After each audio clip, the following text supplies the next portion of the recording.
अगर आप वैरागी हैं तो एक बात निश्चित ध्यान रखना कि जो मोक्ष मार्ग में निकलता है,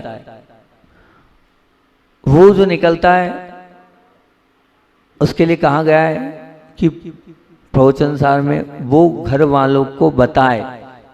ये शब्द आया, आपच्छि बद्दु बग्गम, आपिच्छ बद्दु बग्गम, ये लाइनें हैं प्रवचन सार की। पुच्छ बंधु बग्गम मतलब क्या? वो बंधु वर्ग को पूछकर और बताकर आए। आज्ञा लेकर शब्द नहीं आया है, बताकर आए कि मैं जा रहा हूं। नहीं तो ध्यान रखना, आज्ञा तो कभी नहीं मिलती। आज्ञा तो आदिनाथ को भी नहीं मिली थी युग के आदि में, वो भी नाभि राय और मरु देवी को रोता छोड़ के आए थे। और उनका कर्तव्य है, वो उनकी जिम्मेदारी है, वो उनको करना चाहिए, क्योंकि उनको लोक व्यवहार दिख रहा है, लोक लाज दिख रही है। वो पुरुषार्थ अपना कर रहे हैं, लेकिन आप अपना पुरुषार्थ करो।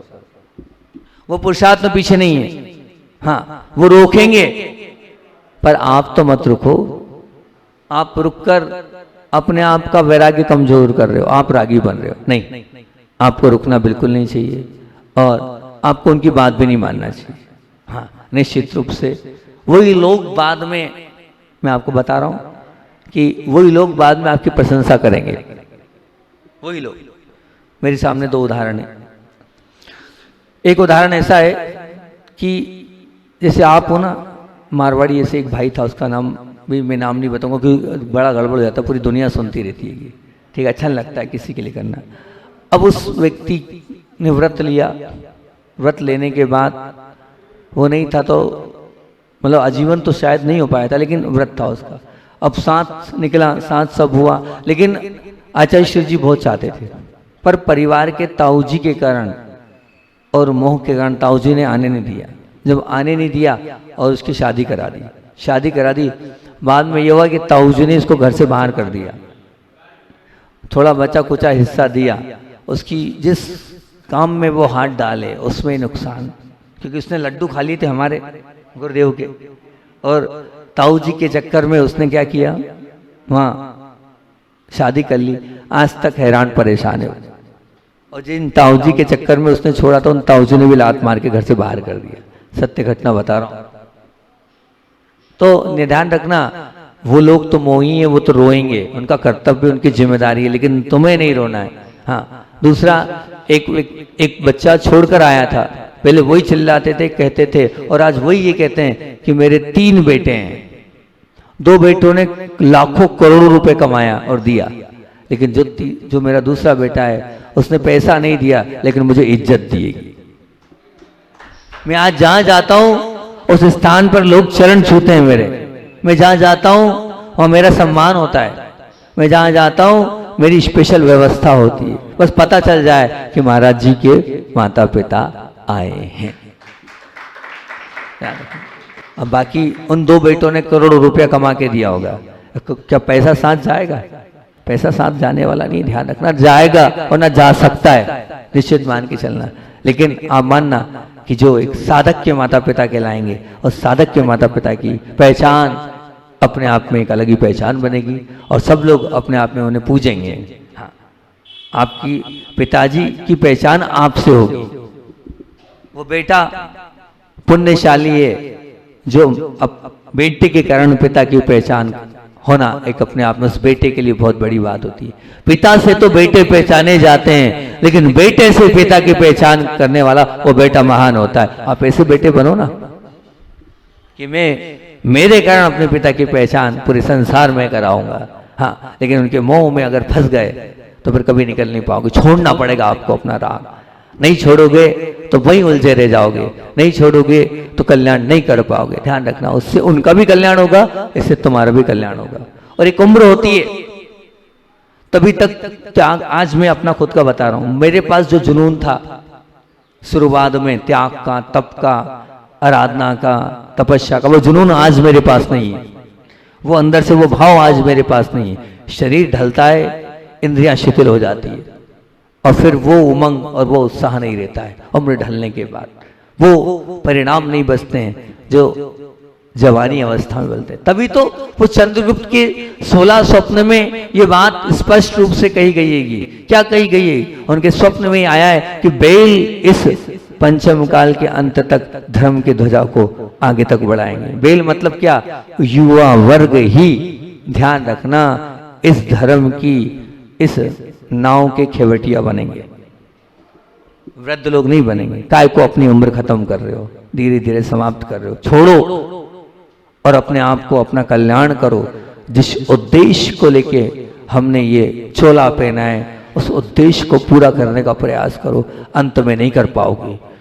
ध्यान रखना, शरीर की अपनी एक ताकत होती है, उस ताकत का उपयोग अभी कर लो, बाद में नहीं। बुद्धि भी कम हो जाएगी, याद करना चाहोगे तो याद भी नहीं होगा। मैं देखता हूं, अभी मेरे साथ एक महाराज जी थे सोनागिरी में वो महाराज जी थे। आचार्य महाराज आखिर क्यों नहीं दीक्षा देते थे वृद्ध लोगों को?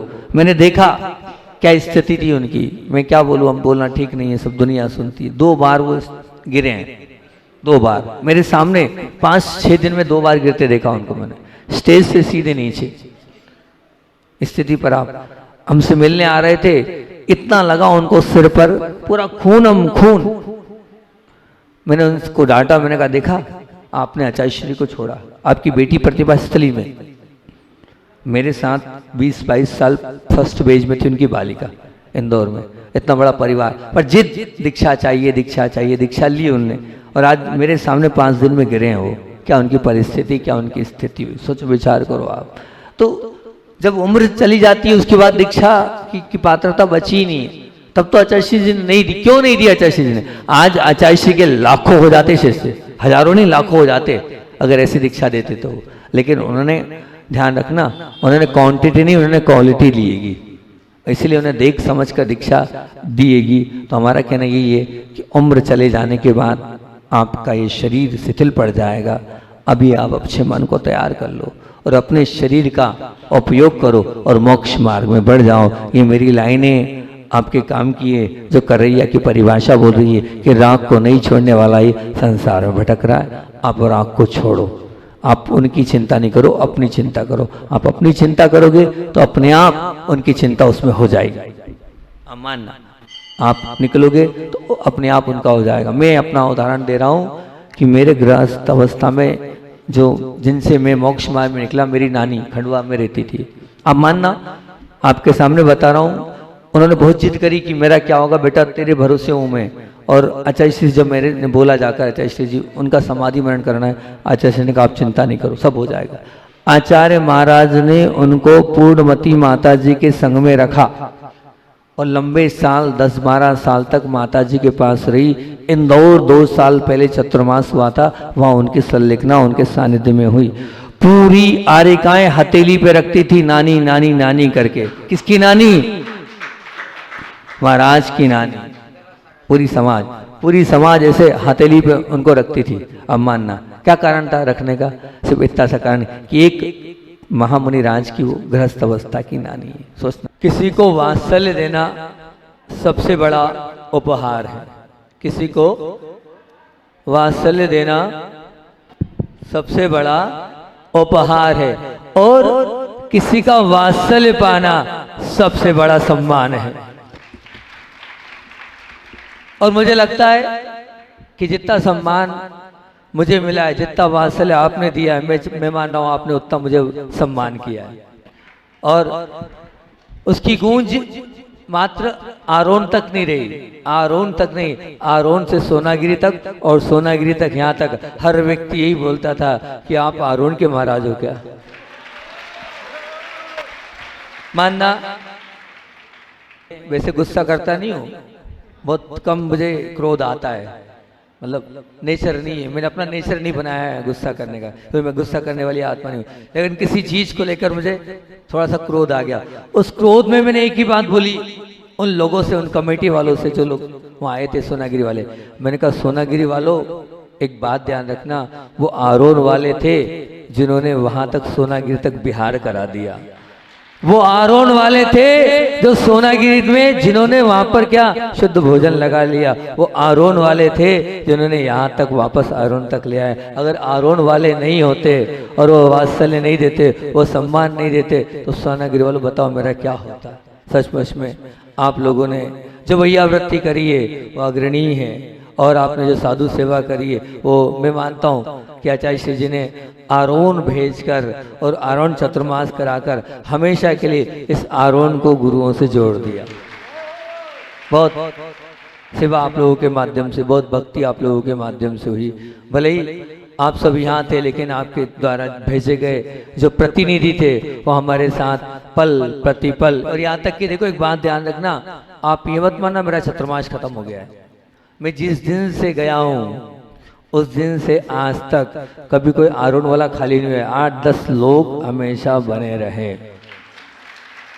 कभी भी, और 10 तो सामान्य से, बाकी 25, 30, 40 लोग पर डे आरोन वाले मेरे साथ रहते ही रहते थे। तो अभी तक आरोन ही चल रहा है, और क्या पता कब तक आरोन चलेगा ये मैं नहीं कह सकता।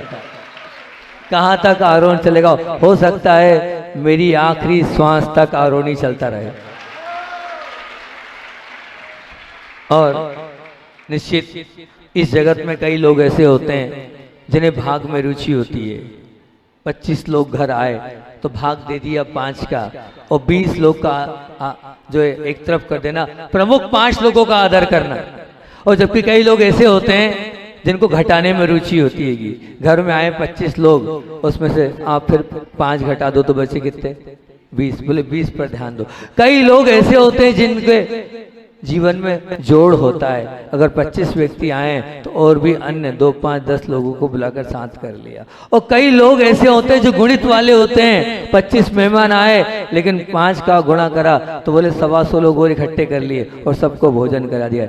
ऐसे ही निश्चित मान के चलना, जब हम बिहार से आ रहे थे और भोजन व्यवस्था संभालने में जो मोनू भाई की टीम थी और जो मोनू भैया के साथ तो मामा जी की टीम थी, वो ना तो वो कैसी थी, ना भाग देती थी ना माइनस करती थी। वो तो क्या करती थी, प्लस करती थी और गुणित क्रम से खिलाने में अपना अग्रणी देती थी। तो निश्चित मान के चलना ऐसे लोग, क्योंकि परमात्मा एक ऐसा व्यक्तित्व है जिन्हें भाग से भी मतलब नहीं, गुणा से भी मतलब नहीं, जोड़ से भी मतलब नहीं, घटाओं से भी मतलब नहीं।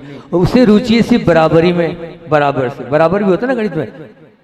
गुणित 2 - 1 बराबर कितना? 1। तो उनके बराबर में रुचि है। तो बराबर मतलब क्या? सज्जन हो, दुर्जन हो, पुण्यवान हो, पापी हो, शैतान हो, संत हो, कोई भी हो, अयोग्य हो, योग्य हो, आस्तिक हो, नास्तिक हो, सबको वो बराबर बना देता है और बराबर बैठाने की ताकत उसके पास में। पर बराबर उन्हीं आत्माओं को बना सकता है जो क्या करती है, जिनके जीवन में जोड़ हो और जिनके जीवन में गुना हो। वही आत्माओं को परमात्मा अपने बराबर बिठाएगा, और जो घटाएगा और जो भाग देगा वो वहीं के वहीं रह जाएगा।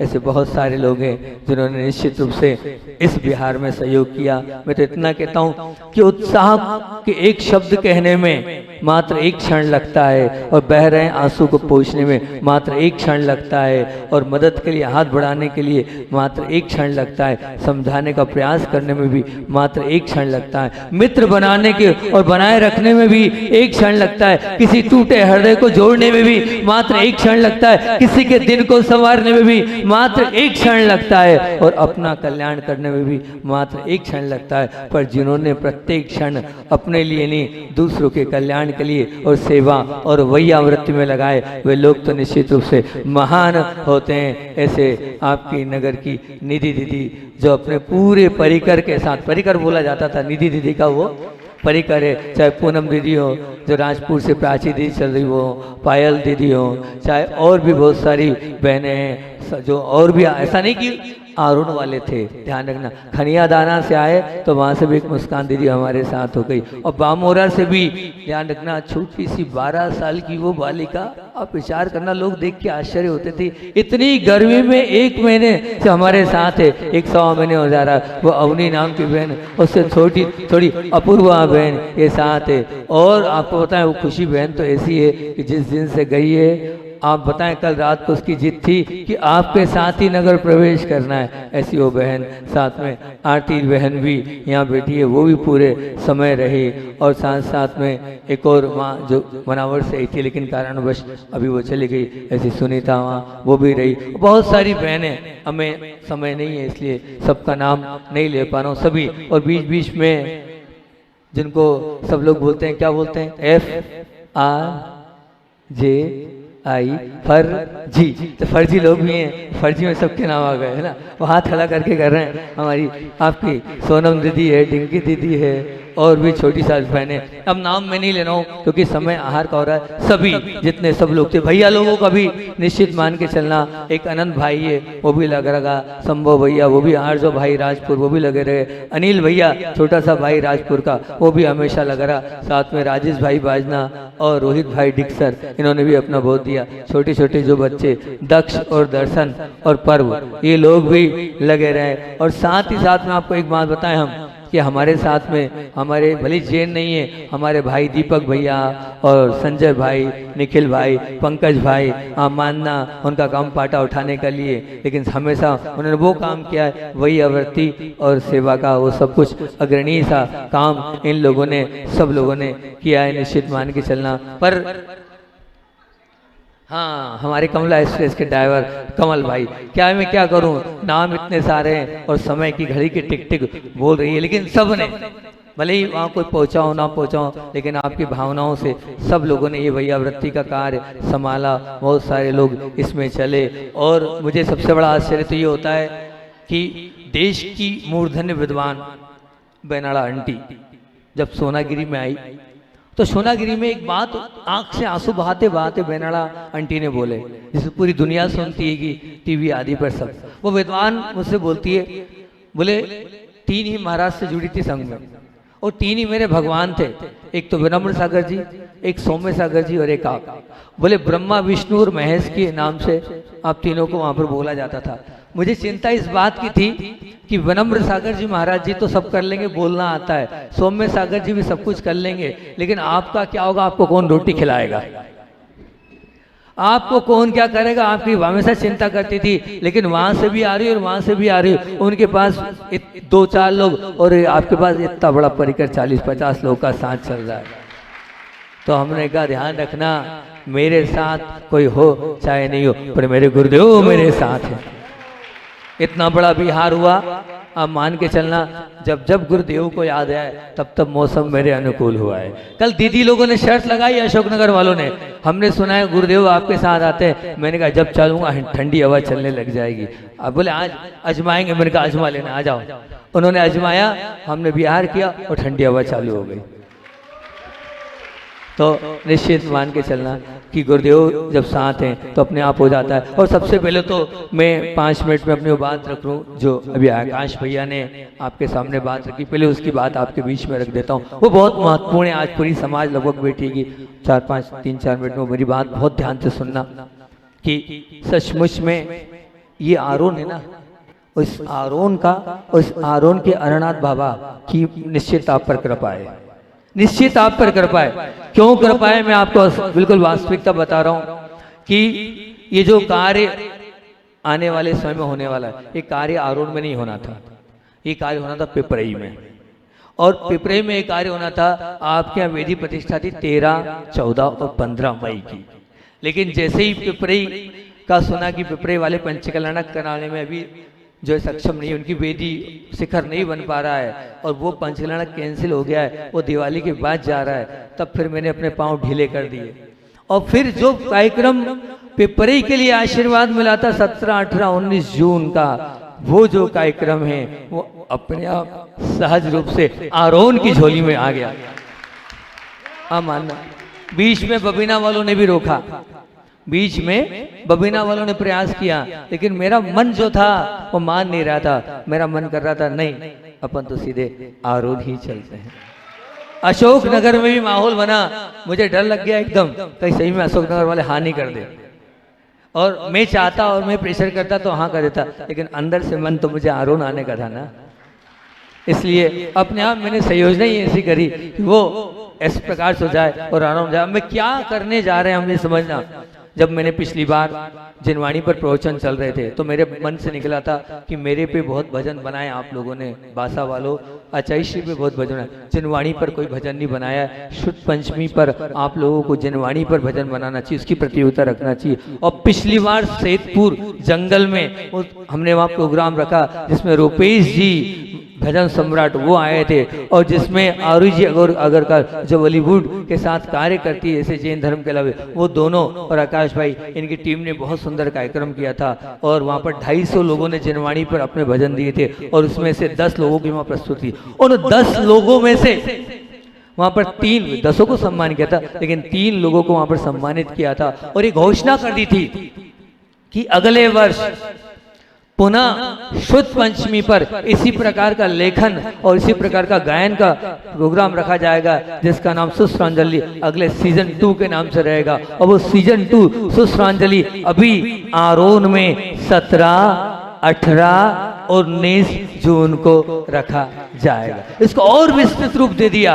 अब क्या कर दिया हमने, 17, 18, 19 जून को आप उस कार्यक्रम को बहुत ध्यान से सुनना। आकाश भाई और वेदांत भाई ने के साथ कल पूरा डिस्कस हुई, और सब पूरा होने के बाद जो मेरी एक भावना थी वो भावना आपके बीच में रख रहा हूँ कि 12 भावना वास्तविकता में एक ऐसा पाठ है जिसके माध्यम से कर्म के बंद होती ना, उसका संबर का कारण है 12 भावना, है ना। जब भी पूछेंगे कर्म के बंद का रोकने का उपाय बताओ तो उसमें 12 भावना आता है। सगुप्ति धर्म अनुप्रेक्षा परिसर्जय चारित्र्य, तो अनुप्रेक्षा का मतलब होता है 12 भावना। तो 12 भावना का पाठ जब भी करोगे कर्मों का बंद रुकेगा। तो अब बस हमने यही प्रेषित कर दिया, नई 12 भावना संयोजित करना है, बनाना है और उसको प्रस्तुत करना है। तो अब 17 तारीख के दिन आप लोगों के बीच में वो सब लोग आएंगे, जिसमें आरोही अगरकर जो जैन धर्म के अलावा बॉलीवुड में करती है, रागेश्री अगरकर वो भी इसी प्रकार से, और मनीषा कोरडे जो बॉलीवुड स्किन की प्ले राइटर है, ढोल और भूल भुलैया जैसी,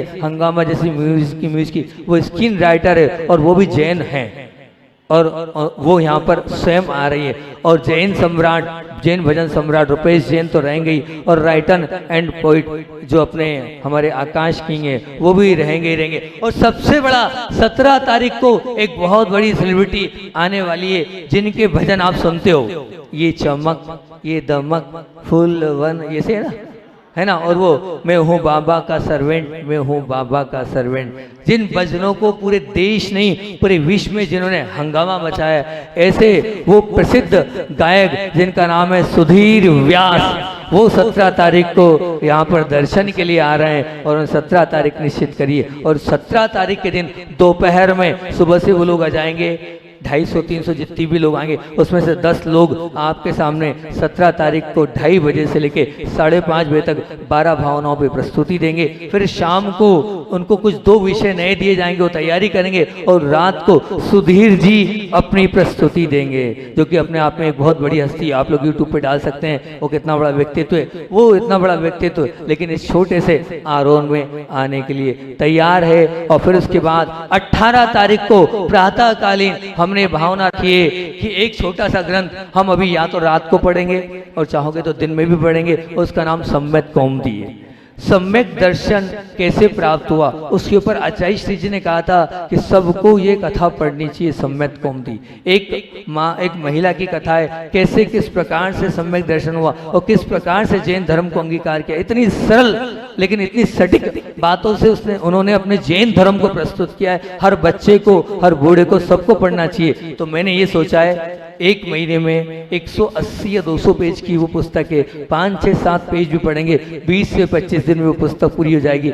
एक महीने में अपने पास 1 महीना 5 दिन का पूरा समय अपन या तो उसको रात में भी करेंगे, और आप चाहोगे तो कर्मकांड के बाद भी 3-4 पेज आप लोग पढ़ना, हम सुनेंगे। उस कथा में से अंतिम दिन आपको उसमें भाग लेना है, और फिर उसमें से पेपर आउट होगा, और उस पेपर को आपको 18 तारीख को सुबह दिया जाएगा। आपको सब टिक करना है, आधा घंटे का पेपर रहेगा, आपको सिर्फ टिक लगाना है और वो टिक लगाओगे तो निश्चित रूप से स्वर्णमय कोई ना कोई उपहार आपको मिलेगा। काय का मिलेगा? सोने का। अब सोने का क्या उपहार मिलेगा? अब वो देखते हैं, आपका जैसा पुण्य होगा वैसा स्वर्णमय उपहार मिलेगा। मेरी भावना है इसमें स्वाध्याय भी होगा, ज्ञान भी बढ़ेगा और हमें कैसे रहना है और जैन धर्म को कैसे फॉलो करना है और हम सम्यक दृष्टि बनेंगे। इसलिए छोटे से लेके बड़े तक सबको इस प्रतियोगिता में भाग लेना है। ध्यान रखना 18 तारीख सुबह और 18 तारीख को दोपहर में एक मेरी भाव है शुद्ध रत्न की उपाधि हर वर्ष अपन एक ऐसे व्यक्ति को चुनेंगे और वो जो जिनवाणी के लिए लगा हुआ है, जो माँ जिनवाणी का प्रचार प्रसार कर रहा है, शुद्ध रत्न की उपाधि से एक व्यक्ति को सम्मानित करेंगे। 18 तारीख को दोपहर में वो कार्यक्रम होगा। और तीसरा और प्रमुख कार्य रहेगा कि तत्वार्थ सूत्र मुखाग्र जो याद करके शुद्ध बताएगा, उसमें से भी हम 5 लोगों को या 4 लोगों को हम 18 तारीख को प्रस्तुत करेंगे। उसमें से जो सबसे अच्छा बोलेगा उसको दिया जाएगा। तो उस कार्यक्रम को लिखना है ताकि आप लोग तत्वार्थ सूत्र मुखाग्र याद कर लो और उस बहाने वहां पर तत्वार्थ सूत्र जो हमारे मूल आगम का मूल रीढ़ ग्रंथ है वो आपके बीच में 18 तारीख को दोपहर को रहेगा। अब 18 तारीख को रात शाम को ध्यान के पश्चात आपके बीच में पिछले वर्ष के जो 3 टॉप कलाकार थे भारत के, उन तीनों टॉप कलाकारों के बीच में वो अपनी प्रस्तुति देंगे। वो 3 कौन कौन है जो पिछली बार आए थे? 5। एक तो आए थे आपकी सागर की, क्या नाम है उसका, सागर वाली बहन का नाम है अहिंसा, और वो 18 तारीख को प्रस्तुत देगी। और साथ साथ में उसी के अलावा जो दूसरा आया था आपका प्रखर, वो भी अपनी प्रस्तुति देगा। साथ में विधान भी अपनी प्रस्तुति देगा। और जो मुझे सबसे ज्यादा पसंद भजन जिसको फर्स्ट मिला था वो बालक भी आएगा। कौन सा? कि मीठी मीठ, अब उसका नाम क्या है? दिव्यांश। तो दिव्यांश भी 18 तारीख को रात को अपनी प्रस्तुति देगा। और 19 तारीख को प्रातःकालीन की बेला में क्या होगा? तो प्रातःकालीन बेला में जितने कलाकार रहेंगे उनसे और हमारी 1 to 1 चर्चा होगी। वो जो पूछेंगे उसका जवाब हम देंगे, उनको मार्गदर्शन देंगे। और 19 तारीख को दोपहर में फाइनल होगा शुद्ध पंचमी के दिन। उनको जो टॉपिक दिया जाएगा 15-18 घंटे में वो नया टॉपिक उनको दिया जाएगा। उस टॉपिक के भजन बनाएंगे और भजन बनाने के बाद 19 तारीख को फिर कंपटीशन होगा, उसमें जीतेंगे। और 19 तारीख को शाम को ध्यान के पश्चात कौन विनर बनेगा सीजन 2 सुश्रांजलि का, उसका विनर का वहां पर घोषणा होगी। इस प्रकार ये पूरा 17, 18, 19 तारीख की ये प्रोग्राम की घोषणा हमने कर दी। आप लोग चाहते नहीं चाहते इस कार्यक्रम को? बोलो हाँ या ना।